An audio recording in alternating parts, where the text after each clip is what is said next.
once you've decided what will never change, you have to be prepared to change everything else. So here at Optimae, our core values will never change. We're always going to have those core values.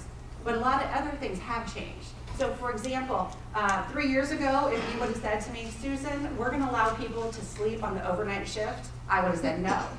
We will never, ever, ever, never, ever let people sleep on the overnight shift. Now, after one of our sessions, the last couple of days, someone pulled me aside and they said, you know, sometimes people sleep on shift, but they're not. I know they're not supposed to, but do you know that people actually do sometimes sleep? And I understand that. But the rule was 3 years ago that there's no sleeping. But now COVID hits, and we have one person that's working 12, 24-hour shifts. We've had people, I think some in this actual room, that moved into a site home for 2 weeks and was there 24 hours a day. And that changed everything, right? And all of a sudden we were like, oh, please make sure you're sleeping. We have a blanket and a pillow, right? So we've got to decide what will never change. And for us, that's those core values. And then we have to be prepared to look at changing everything else. And then there's tenacious.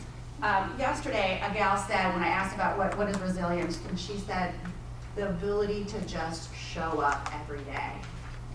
And I thought, you know, how true is that? Because there are days when it's really hard to show up as a leader, over the last 18 months especially.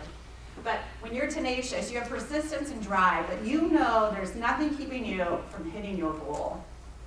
But if you just have persistence and drive, that can sometimes get us into trouble, and we can overwork our team. What we have to balance that persistence and drive with is passion and vision and hope. As leaders, we have to be able to cast that vision that to this team, we can do this and we will do this. And this is why, because this is our vision. And we have to be hopeful. Because what happens when the leader loses hope?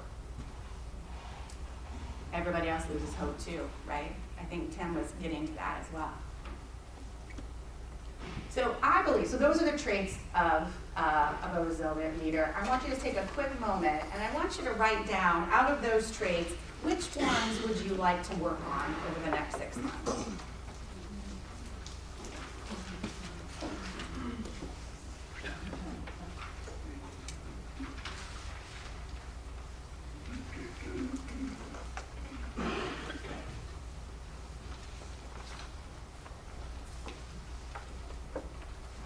So as we look at being resilient leaders, we know it's been a long 18 months, and we know that some folks are brittle, and we all are from time to time. So what do we need to do about that? I believe that we all need to be aware that resilience it's a skill, it's a resource that we have inside of us, but we have to keep our resilience reservoir up, right? Because we can just pour it all out of our pitcher, pour it all away, and then we don't do anything to fill that back up, and that's where that brittle comes from. So those of you that know me well know I can't get through a whole entire talk and not talk a little bit about self-care. This is a little bit about self-care right here. When we're looking at building our reservoir, we want to start by stopping. There are times when we need to stop leading. Let somebody else lead. There are times when, as Bill said, we need to go home and retire. Even if your task list isn't done, we've got to go home, right? You got to start by stopping. You don't have to be the leader in every situation. Also, rest is not recovery.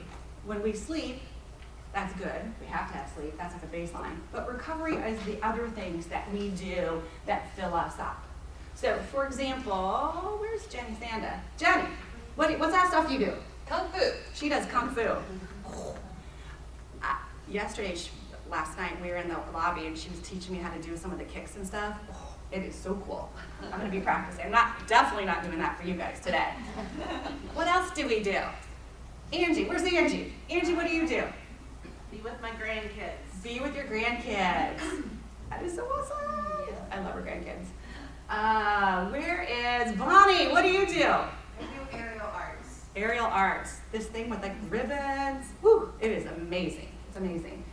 I want you to take a couple of minutes and I want you to write down on your paper, what do you do for recovery?